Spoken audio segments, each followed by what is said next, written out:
আসসালামু আলাইকুম। আমি মোহাম্মদ হানিফ, আইসিটি বাংলাদেশ সপ্তম ব্যাচের একজন স্টুডেন্ট। আপনারা দেখতে পাচ্ছেন আমি এখানে আজকে ডাটাবেজের জয়নিং সম্পর্কে বা জয়েনের যে বিষয়গুলো রয়েছে সেই সম্পর্কে একটু প্রেজেন্টেশন বা কথা বলবার চেষ্টা করেছি। এইখানে আমি create a database store DD, এই ডিডি নামে নিয়েছি। এখানে একটা আমার ডাটাবেজের নাম নিউ কুইরি থেকে নিয়েছি, কিন্তু এর আগে আমি স্টোর ডিবি দিয়েছিলাম। আর একটা আমার ডাটাবেস তৈরি করা হয়েছে অলরেডি, যার কারণে আমি এটা নতুন নাম দিয়েছি। এখানে জয়েনিং সম্পর্কে আমি কিছু কথা বলবো, আমি যতটুকু জানি আপনাদের সাথে সেই বিষয়টাই শেয়ার করব।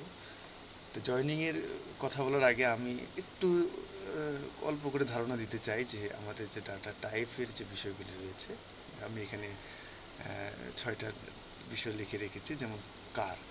এই কার সম্পর্কে একটু আমি ধারণা দিতে চাই। সেটা হলো যে কারের পূর্ণরূপ হলো ক্যারেক্টার, যেমন আমরা বলে থাকি সংক্ষিপ্ত রূপ, বা এটা সাধারণত একটি অক্ষর সংরক্ষণ করে অথবা সে ব্যবহার করে। যেমন আমরা বলে থাকি এ, বি, সি, ডি ইত্যাদি। এ ধরনের এ ধরনের অক্ষরের ক্ষেত্রেই সে এটা সংরক্ষণ করে। এর কিছু হলো যে এ মূলত সাধারণত কি হলো যে এর ভেরিয়েবল, আমরা যে টাইপটা যে রয়েছে সেটা একটা নির্দিষ্ট, আমরা এখানে যেমন বলেছি 10, এটা নির্দিষ্ট যতটুকু আমরা লিখেছি সে কিন্তু অতটুকুই মেমোরি সে দখল করে থাকবে। কারের ক্ষেত্রে কিন্তু সেটা ঘটে থাকে, মানে এ কাউকে এখানে আর জায়গা দেবে না। তো ঠিক এরকম, মানে আমার নাম যেমন হানিফ 5 লেটারে লেখা যায়, কিন্তু সে 5টা লেটারের পরেও বাকি 5টা যে লেটারের ফাঁকা থাকলো এখানে 10-এর পরে, সেটা কিন্তু আবার স্পেস দিয়ে দিতে হবে, স্পেস দিয়ে সেটাকে পূরণ করতে হবে। এটা হলো কারের ক্ষেত্রে এটা ব্যবহার করা হয়। কারের আবার আমরা দেখে থাকি যে এটা একটা ফিক্সড দৈর্ঘ্য টেক্সট সংরক্ষণ করা হয়, যে আমরা ফিক্সড দৈর্ঘ্য বলে থাকি এটাকে, সেটাও বলতে পারি। তারপরে হলো যে যেটা হলো যে ইন্টিজার। ইন্টিজার আপনারা দেখতে পাচ্ছেন আইএনটির সংক্ষিপ্ত রূপ, কিন্তু ইন্টিজার এটা আমরা বাংলায় বলে থাকি পূর্ণ সংখ্যা। পূর্ণ সংখ্যা অর্থাৎ এটা হলো সবসময় সে পূর্ণ সংখ্যাই গ্রহণ করবে, ডেসিমেল। যেমন এখানে দেখতে পাচ্ছেন কাস্টমার আইডি ইন্ট, তার মানে এখানে 1, 2, 3, 10 বা এরকম 1, 2, 3, 4 এই ইটিসি, এইটা কিন্তু সে দখল করবে। এটা কখনোই ফ্লট অথবা ডেসিমেল ব্যবহার হবে না এর ক্ষেত্রে, এটা নট অ্যাকসেপ্টেবল। কারণ ফ্লট অ্যান্ড ডেসিমেল আপনারা জানেন আমরা হলো যে দশমিক সংখ্যা সে কখনোই গ্রহণ করবে না। এটার ক্ষেত্রে একটা নির্দিষ্ট রেঞ্জও আছে, যেমন আমরা বলে থাকি 4 বাইট অথবা 32 বাইটস, এটা বলে থাকি। এই পর্যন্ত সে এটা ব্যবহার করে থাকে। এক্ষেত্রে আবার আমরা ঋণাত্মক এবং ধনাত্মকের ক্ষেত্রেও সে কিন্তু গ্রহণ করে, পূর্ণ সংখ্যা হতে হলে ঋণাত্মক বা ধনাত্মক হয় সেটাও কিন্তু সে গ্রহণ করে। তারপরে আপনারা দেখতে পাচ্ছেন যে ভার্কার। ভার্কারের ক্ষেত্রে আমরা বলে থাকি যে এটা হলো একটা পরিবর্তনশীল দৈর্ঘ্য, ভেরিয়েবল লেন্থ বলে থাকি। যেমন আমি যদি এখানে আমার দেওয়া আছে কি, এই যে এখানে দেখতে পাচ্ছেন যে কাস্টমার নেম ভার্কার 50, মানে 50 অক্ষরের জন্যই সে মেমোরি গ্রহণ করার জন্য এখানে দেওয়া হয়েছে। কিন্তু যদি আমি আমার নামের ক্ষেত্রে এখানে কাস্টমার নেম বলে থাকি যে Hanif, H A N I F, 5টা লেটার, শুধু সে 5টা লেটারের মেমোরি দখল করবে, বাকিটা ফাঁকা থাকবে, এখন কোনো ধরনের সে মেমোরি গ্রহণ করবে না। মানে এইখানে শুধু 50 না, 100, 255, সম্ভবত 4000 পর্যন্ত দেওয়া যায়, তারও বেশি 8000 পর্যন্ত দেওয়া যায়। আমরা সেই লেন্থটা এখানে লিখতে পারি, এর ক্ষেত্রে এটা ব্যবহার করা হয়ে থাকে। কিন্তু ওই যে বলছি যে প্রয়োজন মতো সে মেমোরি গ্রহণ করবে, তার সে বরাদ্দ থাকবে। এখানে আরেকটা বিষয় হলো যে এটা সবসময় 2 বাইটস বা 2 বাইট লেন্থ অনুযায়ী সে মেমোরি দখল করবে। এটার সর্বক্ষেত্রে হলো যে এটার পরিবর্তনশীল, এ যতটা লাগে অতটাই নেয়, একটু ধীর হতে পারে। আবার পরিবর্তনশীল দৈর্ঘ্যের টেক্সটের জন্য এটা সেটা হয়ে থাকে। এই ক্ষেত্রে হলো যে আপনার ইউনিকোড টেক্সট সংরক্ষণের জন্য ব্যবহৃত হয়। আমরা বলে থাকি। তারপরে এখানে আছে এনভার্কার। এনভার্কারটা এটা আমরা বলে থাকি যে বিভিন্ন ভাষার ক্ষেত্রে, যেমন আমরা বলে থাকি ন্যাশনাল ভ্যারিয়েবল ক্যারেক্টার। এনভার্কারটা হলো ন্যাশনাল ভ্যারিয়েবল ক্যারেক্টার, হলো একটা ডাটা টাইপ বা ইউনিক টেক্সট সংরক্ষণ করতে ব্যবহার হয়। এই টেক্সটে রাখার জন্য আমি বিভিন্ন ভাষা হতে পারে, মাল্টিপল ল্যাঙ্গুয়েজ হতে পারে, যেমন বাংলা, হিন্দি, চাইনিজ, আরবি। এর ক্ষেত্রে সে এনভার্কারটা আমরা ব্যবহার করে থাকি। এই এনভার্কারের আরেকটা বিষয় হলো যে এখানে এনভার্কারটা হয়তো বা নাই, কিন্তু আপনি এখানে এনভার্কারে দেওয়ার পর ব্র্যাকেটে যা দিয়ে দেবেন, আপনি সেটাকেই সে মানে সেই পরিমাণ লেন্থ বা সেই তার মেমোরি সে দখল করবে। কিন্তু এ আবার কী করে, প্রত্যেকটা এই একই অক্ষরের ক্ষেত্রে 2 বাইট বা 2 বাইট মেমোরি গ্রহণ করবে। ইউনিকোড মানে বা এল বা এন কোডিং ব্যবহার করা হয় এর ক্ষেত্রে। এটা আমি শর্ট করে যদি বলে থাকি, এটা সমস্ত ভাষা সংরক্ষণ করার অধিকার রাখে। এটা হলো প্রতি 2 বাইট প্রতি অক্ষর ব্যবহার করে থাকে। বাংলা বা মাল্টিপল ল্যাঙ্গুয়েজ টেক্সটের জন্য এটা ব্যবহার হয়ে থাকে। প্রাইমারি কি, এই প্রাইমারি কিটা হলো একটা গুরুত্বপূর্ণ বিষয়। আমরা জানি যে একটা টেবিলে একটাই প্রাইমারি কি থাকবে। এই প্রাইমারি কিটা কখনোই নাল হতে পারে না, এটা নাল কখনোই হবে না। এবং এটা প্রতিটি রেকর্ডের যেমন ইউনিক, প্রতিটি রেকর্ডের জন্য এটা ভিন্ন হতে পারে। আর আমি যেটা বললাম যে একটি টেবিলে মাত্র একটি প্রাইমারি কি থাকে, প্রাইমারি কিটা এটাও গুরুত্বপূর্ণ একটা বিষয়, এটা আমাদেরকে মনে রাখতে হবে। এটা কেন দরকার হয়? এটা একটা দরকার হয় রেকর্ডটি মানে একটি রেকর্ডকে সঠিকভাবে শনাক্ত করার জন্য, ডাটা ইন্টিগ্রেট বজায় রাখার জন্য এটা ব্যবহার করা হয়, বা অন্য টেবিলের সাথে ফরেন কির ব্যবহার করতে হয়, সেই ক্ষেত্রে এটা কিন্তু লাগে।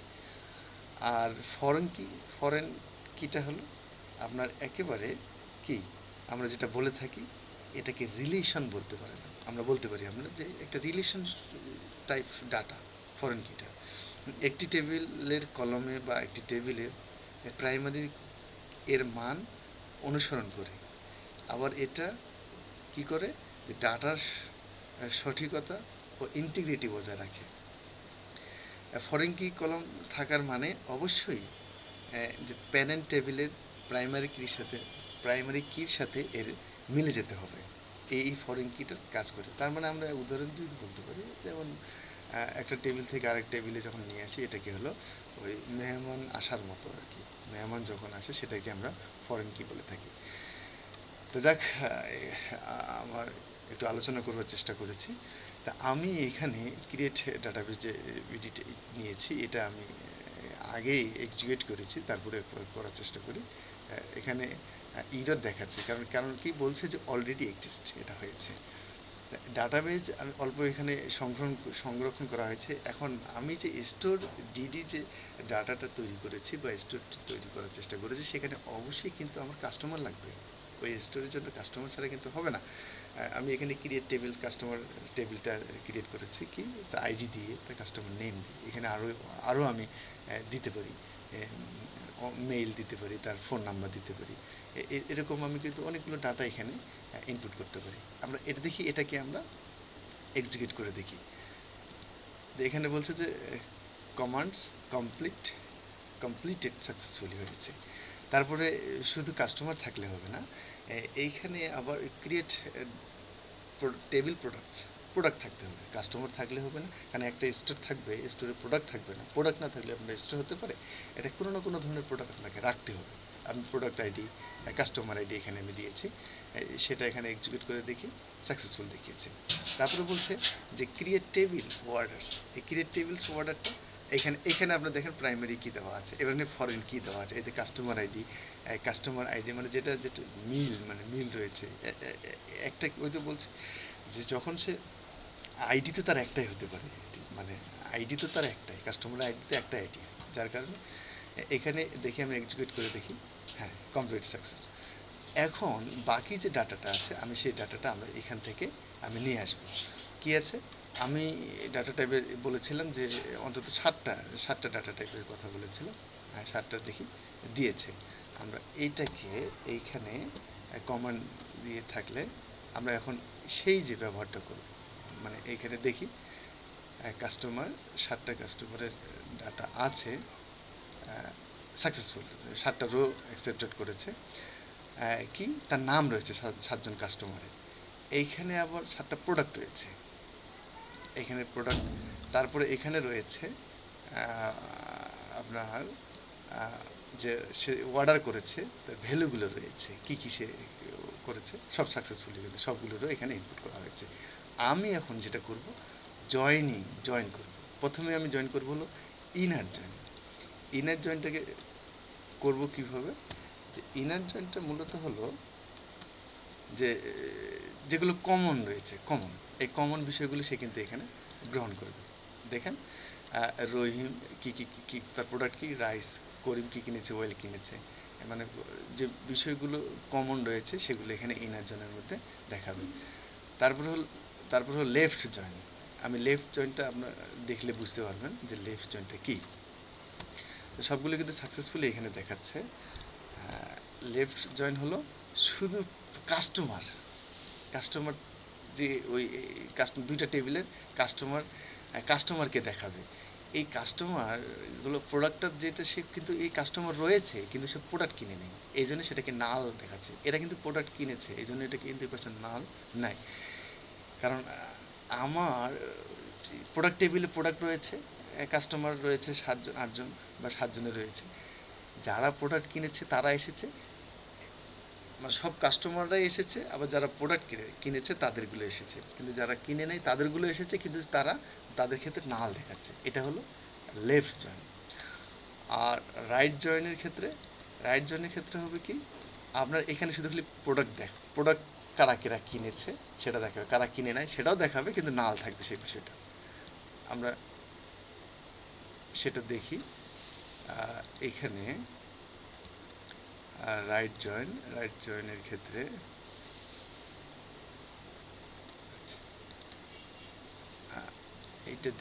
এইটা দেখলে বোঝা যাবে যে রাইট জয়েন। এই আমার এখানে কি করেছে, যে প্রোডাক্টের নামগুলো থাকবে ফুল, কিন্তু কাস্টমার যে কিনে নেয় যার কারণে তার নাম আসে নাই। এটা হলো রাইট জয়েন, এটা ফুল হলো রাইট জয়েন। আবার এইখানে হলো ফুল জয়েনটা হলো কি, এখানে সব আসবে, যারা যারা কিনেছে বা কিনে নাই, এই যে বিষয়গুলো এখানে আমরা এক্সিকিউট করলে বুঝতে পারবো। যে দেখেন আমার সব কি এসেছে, কাস্টমারের নাম এসেছে, কিন্তু আবার প্রোডাক্টের নামটাও এসেছে, কিন্তু কাস্টমার যারা আছে কেউ যারা প্রোডাক্ট কিনে নেয় তার ঘরটা কিন্তু নাল এসেছে।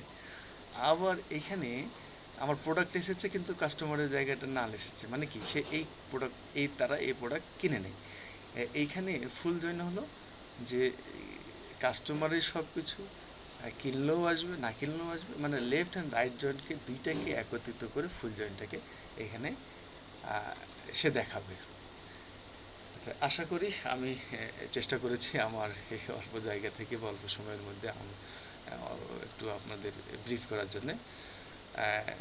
অসংখ্য ধন্যবাদ আমার এই ভিডিওটা দেখার জন্য, এবং স্যারকে বলবো যে কোনো ফিডব্যাক এবং কোনো পরামর্শ অবশ্যই আমাকে আরও ভালো করবার জন্য কীভাবে ভালো করবো সেটা অবশ্যই আমাকে পরামর্শ আপনি দেবেন, আশা করি।